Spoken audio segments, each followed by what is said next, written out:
Activation. The DJI Mimo app is required for activation when using Osmo Action 5 for the first time.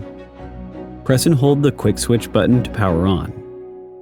Make sure that your mobile device has a stable network connection and that Wi-Fi and Bluetooth are enabled. Scan the QR code displayed on the screen to download and install the DJI Mimo app. Run the app, register your account, and then log in. Tap the camera icon on the home screen, and then click Connect on corresponding Osmo Action 5 Pro Wi-Fi name. When the verification code appears, click Accept. Follow the prompts in the app to activate the camera. After successfully activating the camera, the app will display a prompt. If you have purchased or plan to purchase DJI Care services, you need to complete the purchase and binding within 30 days of activation. Once activation is complete, you can use the camera.